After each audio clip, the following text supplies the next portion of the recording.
Jennifer, thanks for joining the MedTech Unboxed podcast. Thanks for having me. I'm excited to be here. Likewise, I'm excited to talk about what you're doing in the space. It's kind of a little bit stunning, though, when I read about this major public health problem with pulmonary embolisms. And I was looking at your website, and I saw that over 900,000 Americans suffer from pulmonary embolisms annually. And there's some other metrics within that number. I'll let you kind of share them, but let's use that as a backdrop for you to introduce Flow Medical and how you're kind of trying to fill the gaps in the unmet needs in the space. Yeah, pulmonary embolism is a major public health problem. You're right, and it's a disease that doesn't discriminate. It impacts everybody. You can be old, young, black, white, or brown, and it actually disproportionately impacts young women, as there are correlations between venous thromboembolic disease and hormonal disruption. So that can be women who are pregnant, women who are on hormonal birth control, or women who are undergoing IVF cycles. So there's over 900,000 patients in the US every year that develop some form of venous thromboembolic disease. So these typically start as blood clots in your legs. About 2/3 of the time, those blood clots will break off. They go and travel through your body, and they get lodged in your lungs. And so it's 600,000 folks in the US every year that suffer from a pulmonary embolism.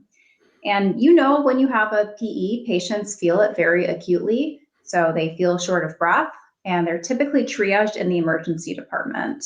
And it's funny, one of my very best friends is an emergency medicine physician.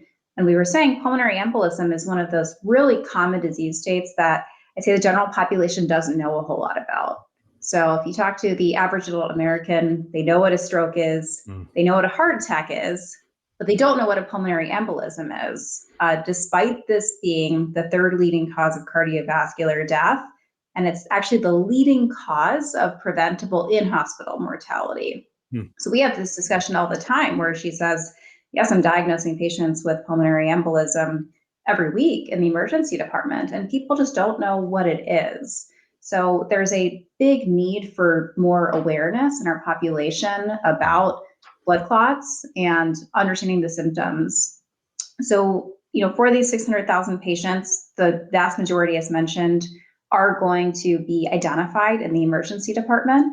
What happens then is these patients are risk stratified into 3 different groups. And what the physicians and the team in the emergency department is doing is assessing their likeliness of hemodynamic decompensation. So for the non-medical folks on the call, what's happening with the pulmonary embolism, people hear PE and think it's a pulmonary problem. It's actually a heart problem. So your lungs are like these 2 big trees that you have, starting with thick trunks and going into teeny tiny branches. If enough of those branches where the outflow for the blood is supposed to go is blocked, it creates a sharp increase in pressure against which the heart has to pump. So this creates overload on the right side of your heart, specifically your right ventricle. So if that hemodynamic or pressure related gets too much for the right ventricle to handle, it can ultimately put you into right heart failure. So the team in the emergency department is looking at how big your right ventricle is. They're looking at your overall blood pressure. They're typically doing a CT scan, and they'll say, is this patient low risk? Are they high risk? Or are they intermediate risk? Fortunately, more than half of these patients are low risk. So there's a 1 or 2% chance of hemodynamic decompensation. These patients might be admitted, but they're typically given anticoagulation, so they're given blood thinners, and they're able to go home relatively quickly. So they'll be monitored, but it's unlikely that they're going to progress into this really severe hemodynamic state. On the other end of the spectrum, there are these really high-risk patients who are super sick. If you remember in the 90s, David Bloom, right, the journalist, you hear about these massive PEs where people die. That's the high risk group. So if you make it to the hospital you're still pretty unstable. So these patients are hypotensive, they're very sick, they're decompensating before your eyes. These patients, we typically give them a large dose of thrombolytic drugs. So these drugs are different than blood thinners because blood clots aren't just thick blood. It's held together by fibrin strands. So these thrombolytic drugs act by going and finding those fibrin strands that hold blood clots together and dissolving them. So we give these patients, they're typically not stable enough to go into the cath lab for a procedure. We give them a really big dose of these drugs through a peripheral IV. And those are the same drugs that we use for blood clots all over the body. So for MI, for stroke, et cetera. The most popular one is called TPA. A big dose of TPA will definitely dissolve your clot, but having such a large dose throughout your whole body can also cause bleeding in the brain and other issues. Okay. So for this really high-risk patient population, it makes sense. We see 50% mortality for these patients who are untreated. So for a patient who has that high of a percent chance of mortality, it's worth a 2 to 3% chance of a brain bleed because that's much better than 50% chance of mortality doing nothing. We're focused on this intermediate group. So that's this group in the middle where they're too sick to just get blood thinners and go home, but they're not so sick that you're going to say, let's give them a huge dose of drugs that could otherwise have these side effects. So these are the patients where they're a very good fit to bring them into the cath lab or interventional radiology suite and go in and address that problem locally by navigating a catheter-based therapy into the pulmonary arteries where the clots are. Excellent overview. Appreciate that. Yeah, let's the mid-range that you talked about, where you can go in interventionally and solve this problem. Can we kind of go through that device and go through that procedure a little bit? If you can share. Yeah. That'd be great. So our device, and I have one here. It's always fun to show people. Sure. So this is the device itself. So we take the device and we get femoral venous access. We navigate that device into the pulmonary arteries. And what we're able to do is then deliver that same thrombolytic drug in a much smaller dose in a smarter way. So and we'll talk through we can walk through a video later to show how it works. We have a scaffold that's designed specifically to penetrate into clots that are in the pulmonary arteries. So we can create really good surface contact with that clot and have more effective drug delivery. But the other thing that is really changing the way that we think about pulmonary embolism treatment is we do hemodynamic monitoring within our device. So when we talk about what's actually happening with these patients and what makes them sick, it's that hemodynamic related issue.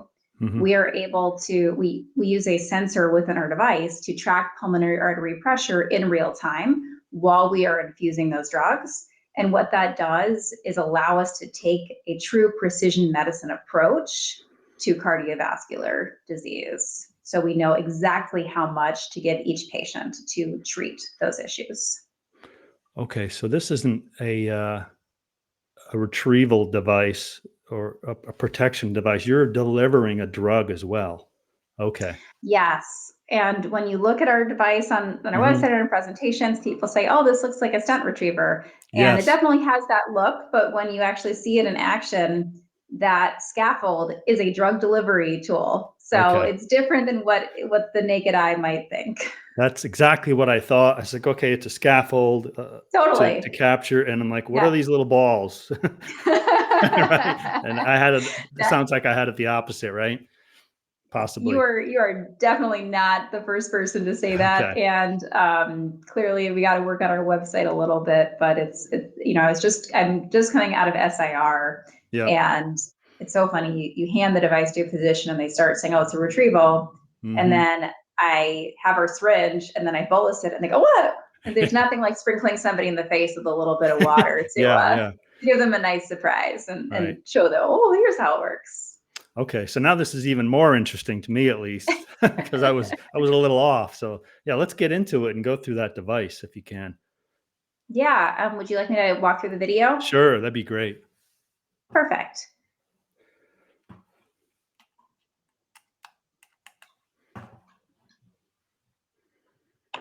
Okay.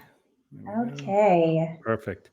Can you see this clearly, everyone? Yes. Yes. Great. Let's do it. So when you unsheath the device, here you Mhm. can see the scaffold.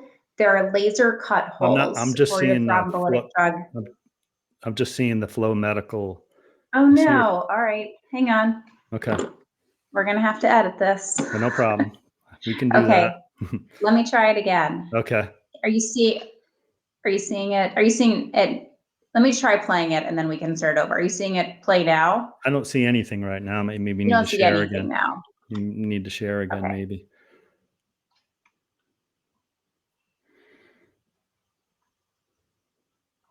Are Okay. you seeing it now? Yes. Okay. All right. So Okay. I'm going to take this back here and I'm going to start over. Okay. So what you see is when you unsheath the device, the scaffold expands and there are laser cut holes for your thrombolytic drug to come out. The procedure starts by placing a wire into the pulmonary artery. One of the cool features of our device is that we can perform high pressure pulmonary angiograms through our device, so you can see exactly where you are. So you don't need to swap out devices. Okay. You then advance the catheter through the first proximal clot on each side. It's one skew adjustable in length, so you unsheath it to match the length of the thrombus. And here you see we really have a lot of surface contact with the clot, so we can dissolve large central clot while still sending drug downstream. The fiber optic sensor is what enables our precision medicine approach. We get real-time high-fidelity waveforms of pulmonary artery pressure. You see two, right and left, because most patients are bilateral. And that is what gives physicians exactly the information they need to know of when to stop therapy. So you resheath the device and take it out. Okay. So very interesting. So within the lumens of the scaffold, they're skived or whatever, and you're delivering the drug through those lumens. Yeah, the scaffold is made of nitinol tubing. Okay. Interesting. So very, very complex engineering. I don't think I had a full respect for how complex it was when I joined, Yeah. but it's been a lot of fun and a labor of love to now have that right. Okay. Yeah. I mean, nitinol is a beautiful and magical material, the shape memory and flexibility, biocompatibility, all It those really things. is. Yeah. Yeah. I can see why you're using it. So, thanks for sharing that with us and going through that. I really appreciate it. If you can kind of give us some of the updates on preclinical and maybe funding, that would be wonderful. Absolutely. We have raised $6.5 million to date as a company. So we've been very fortunate to have terrific support from the investor community of getting the company up and running, of getting the device designed. We've done over 20 animal studies so far, which has been a terrific source of learning and validation for us. And we're now going through DV and preparing for future clinical studies, hopefully starting in a year or less Okay. for us, which will be a very exciting time. Very exciting. We'll have to keep an eye out as you progress and wish you all the best in those endeavors. That's very Thank exciting. you. Yeah. Thank you. I'm excited. I'm also nervous, as I'm sure every medical device entrepreneur is when you make that leap from animal models into clinical. But we have done very extensive preclinical work. And I haven't talked about my partners yet on this podcast, but my two co-founders and the inventors of this technology are absolutely amazing. Dr. Jonathan Paul and Dr. Osman Ahmed, interventionalists who run the VTE program at University of Chicago. Mm-hmm. It's a very high volume PE practice. They get over 450 PE consults every year. So they are literally consulting on these patients every day. And it's just been such a pleasure to work with such subject matter experts in every step of the engineering and getting the product right. So we're all very excited to bring this technology to market and start to see it make a difference in patients. Excellent. And I know that this isn't your first rodeo, so to speak. You've been involved in a startup. If you want to share that experience, I'm sure that those learnings are helping you this time around. Yeah. Well, I think I need to go see a neurologist. I'm probably in the wrong specialty now because there's something wrong up here that I wanted to do this again. Yeah, this is my second MedTech startup. Prior to that, I was an investor investing in early stage MedTech companies and healthcare software companies. So I caught the bug. The first company, Explore Surgical, is a surgery software platform. It was also a University of Chicago spinout, like Flow Medical is. Okay. I met my partner, Dr. Alex Langerman, in 2013. So going back about 12 years. He is a head and neck surgeon, but also an esteemed researcher in the field of operating room workflow and operating room efficiency. So we came together when I was in graduate school there. We spun the company out in 2015. I left my venture fund in 2016 to start working on it full time, and then built and ran that business for 5 years. We exited it to Global Healthcare Exchange, which is a Warburg Pincus owned private equity portfolio company at the end of 2021. And I stayed for a little less than a year in the general manager role, running it as a business unit. I think, like many entrepreneurs, that was not the right role for me long term. Right. I took some time off. I have 2 wonderful young kids. I thought I was going to take more time off. And I met the Flow team probably 6 months or so after I left that general manager role and was doing some consulting and advising work for a number of different MedTech companies. And after advising the Flow team for 6 months, really digging into the space, turning over every stone, I just remember looking at my husband and saying, I think this is one of the best things in MedTech I've ever seen in my career. And he said, "You're really going to do another startup?" And I said, "Yeah, I think I'm going to do another startup." And I joined the team a year and a half ago, and it has been such a fun, exhilarating ride. It's really enjoyable to do this the second time around. I was worried in some ways, was I going to have the same magic of, doing it the first time around? And I think in some ways I appreciate the early stages even more because there's something so special about working with this teeny tiny team really closely every day and just with this big vision to go and change the world and, do something that's really different and really meaningful. So that has been just a delight. And I've really enjoyed working with my partners and building the team. And it's different enough from my last company. So a true physical and traditional medical device versus a software platform where sometimes there's big frustrations. So, supply chain is something that was not as much of an issue for a software, team. We had a global software team. So if I wanted to make a change, I could talk to the engineers at 11 p.m. at night and wake up at 6:30 and it'd be done. Yep. That does not happen. It doesn't happen with nitinol, right? It does not happen with nitinol. No. Oh man, nitinol delays. Oof, that really got me early on. We figured it out, but that was not fun. Tough one. But I also love having a physical device where it's so easy to show what we do and to talk about what we do. So within 30 seconds, anybody that I meet, I can say, hey, when you have blood clots in your lungs, aka a pulmonary embolism, you need to remove that clot. And we can go and put a device into where the clot is and deliver a drug that dissolves it. Right. It's just so simple and easy to show and easy to talk about. And it's also just, it's fun to be able to have something that you can physically hold and go to conferences and show doctors. So I've enjoyed that part of it quite a bit.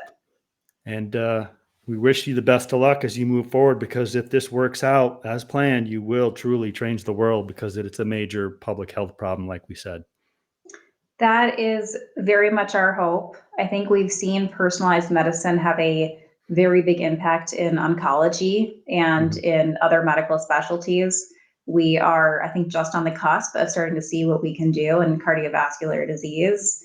And there's also, in addition to a lot of access problems, there are very meaningful disparities in outcomes within the US. And so we think by having some really objective measurable data, we can start to understand more about how different types of patients respond to therapy for PE. So we really view this as something that can, we hope change the world save a lot of lives, and also just improve quality of life too by treating these underlying symptoms right away when patients present acutely. Right. Thank you so much. This has been real interesting, and I wish you and Flow Medical all the best. Thank you for having me on to talk about our wonderful company. I really appreciate it. You're welcome.